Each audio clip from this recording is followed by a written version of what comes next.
विचार करते हैं ये कुंडली कार्यालय में आई बनने के लिए। और इस कुंडली में क्या बताया गया कि भाई अभी दिसंबर में विवाह हुआ और कुछ ऐसी परिस्थितियां पैदा हो गई कि लड़के ने इनकार कर दिया है कि मैं इस बच्ची के साथ वैवाहिक जीवन आगे कंटिन्यू नहीं करना चाहता। दुल्हन अपने घर वापस जा चुकी है। तो आपको ये विचार करना है कि ऐसी क्या परिस्थितियां कुंडली में हैं या इसको क्या देखा या समझा जा सकता है कि ऐसा क्यों हुआ। 3 तरीके से ये बात देखने की कोशिश की है। पहला बिल्कुल बेसिक तरीका कि 6, 8वें, 12वें भाव के स्वामी कहाँ हैं। दूसरा तरीका कि दशाएं और अंतरदशाएं कौन सी थी, वो क्या प्रभाव कर रही थी। तीसरा तरीका 64वें नवांश से देखने का प्रयास किया गया है। तीनों ही तरीकों से एक जैसे रिजल्ट हैं। डिटेल में ये बात बताने की कोशिश की है। पूरा वीडियो आप ध्यान से देखेंगे तो कुछ ना कुछ नया सीखने समझने को जरूर मिलेगा। तो इस एग्जाम्पल को ध्यान से देखिए। करते हैं और बिल्कुल बेसिक तरीके से सोचते हैं। इसमें 6ठे भाव का स्वामी कौन है। ये 6ठा भाव और इसका स्वामी है शनि। ठीक है। 8वें भाव का स्वामी देखते हैं, वो है मंगल। 12वें भाव का स्वामी है सूर्य। क्यों? क्योंकि ये कुंभ राशि है। कुंभ राशि का स्वामी शनि होता है। मेष राशि का मंगल और सिंह राशि का सूर्य। अब क्या हम बेसिक बात जानते हैं कि षष्ठेश, अष्टमेश और द्वादशेश या 6ठे, 8वें, 12वें भाव के स्वामी जिस भाव में जाते हैं उस भाव को नुकसान पहुंचाते हैं। जिन ग्रहों के साथ बैठते हैं उन ग्रहों को भी नुकसान पहुंचाते हैं। अब ये कौन कौन से हो गए? शनि, मंगल और सूर्य। ये कहाँ बैठे हैं? मंगल और सूर्य और शनि की पूरी 10वीं दृष्टि यहां पड़ रही है। तो शनि दृष्टि से देख रहा है किसको? लग्न का स्वामी कन्या बुध और 7वें भाव का स्वामी गुरु, मीन राशि से गुरु गिरा। यानी इन दोनों को जो देख रहे हैं, सूर्य और मंगल साथ में हैं। शनि की यहाँ पे पूरी दृष्टि पड़ रही है और जो शुक्र साथ में है वो राहु अधिष्ठित राशि का स्वामी है, मारक भाव का स्वामी है। क्या समझ में आया कि ये सब चीजें या तो तीसरे घर को प्रभावित करेंगे। तीसरे घर का स्वामी मंगल सो रही है तो ये लग्न को यानी व्यक्तित्व को प्रभावित कर रहे हैं और 7वां भाव यानी वैवाहिक जीवन को प्रभावित कर रहे हैं। अच्छा जी, यहां तक मुझे उम्मीद है कि बात क्लियर हो गई होगी। अब गौर करिए दशा क्या चल रही है। दशा चल रही है गुरु की महादशा में बुध की अंतरदशा, जो 28 मार्च 2024 से 4 जुलाई 26 तक है।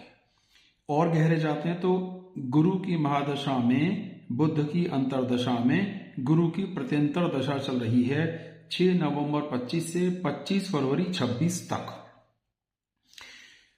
गुरु बुध गुरु यानी ये 2 ग्रह हैं जो एक साथ हुए। कौन से हुए?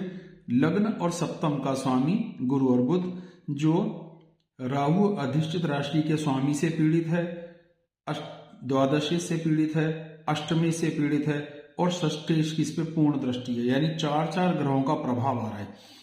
क्या रिजल्ट निकला? इनका विवाह 4 दिसंबर 25 को हुआ, अभी कुछ समय पहले, और तलाक के लिए बातचीत शुरू हो गई। इस हद तक वैचारिक मतभेद आए। तो उसका मुख्य कारण क्या है कि ऐसी दशाएं चल रही हैं जिन दशाओं को पीड़ित हैं 6ठे, 8वें, 12वें भाव से। तो अगर ध्यान से देखा जाए तो कितना आसानी से ये बात समझ में आती है कि 6ठे त्रिक भाव के स्वामी जिस भाव और भावेशों के साथ बैठेंगे उनको नुकसान पहुंचाते हैं। विवाह भी हो गया और तलाक के लिए भी कार्रवाई शुरू हो गई।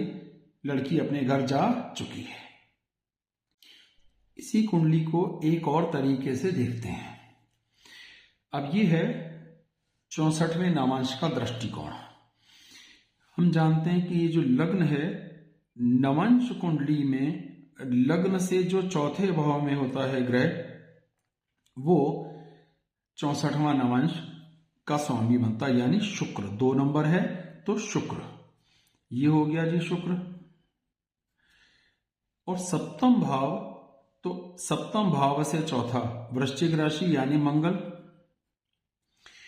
अब यहां नियम यह है कि रूल कहता है कि 64वें नवांश से होके ग्रह गुजर रहे हों एक गोचर में, परमानेंट कुंडली में ये दोनों ग्रह जो लग्न और सप्तम के लिए हमने देखे, इनकी स्थिति पे हमने ध्यान देना है कि ये शुक्र और मंगल बैठे हैं गुरु और बुध के साथ ये रहे, जिस पर शनि की एक पापी दृष्टि भी पड़ रही है। तो ये ऐसी स्थितियां हैं कि जब भी वो ग्रह जो इनके साथ बैठे हैं उनकी दशा होगी, तो गुरु के अंदर बुध के अंदर गुरु की दशा चल रही है, और वो किन दो ग्रहों के साथ बैठे हैं, जो लग्न से 64वां नवांश है, सप्तम से 64वां नवांश है। तो ये भी एक अंदाजा देता है कि ये दशा शुभ फल देने वाली नहीं हो सकती, खराब। तो खराब फल आ गया, विवाह हुआ, टूट गया, और इससे जो अपमान हुआ, एक तरह से मान सम्मान की हानि होती है तलाक लेने में, वो इन्हें बर्दाश्त करना पड़ा। इसको हमने 64वें नवांश से भी समझ लिया। इसी बात को एक तीसरे तरीके से समझने की कोशिश करते हैं, सिर्फ दशा अंतरदशा पे ध्यान देते हैं और कुछ नहीं। गुरु की दशा चल रही है, ये रहा गुरु, और गुरु सप्तम भाव का स्वामी है, 2 केंद्रों का स्वामी है। तो गुरु की ऊपर ये रहा गुरु, और उसके अंदर चल रहा है बुध, ये रहा बुध। ये कुंडली के तीसरे यानी अष्टम से अष्टम भाव में बैठे हैं, और उसमें फिर गुरु, यानी तीनों के तीनों एक साथ बैठे हैं। तो अगर ऐसी स्थिति हो और साथ में पापी ग्रह भी बैठे हों, तो ये दशाएं भी शुभ फल नहीं दे सकती। यानी अगर हम 6ठे, 8वें, 12वें को भी एक मोटे तौर पर छोड़ दें, केवल पापी ग्रह के प्रभाव को लें, तो भी इन दशाओं में शुभ फल की प्राप्ति नहीं होनी थी। इस कारण भी ये वैवाहिक जीवन डिस्टर्ब हुआ।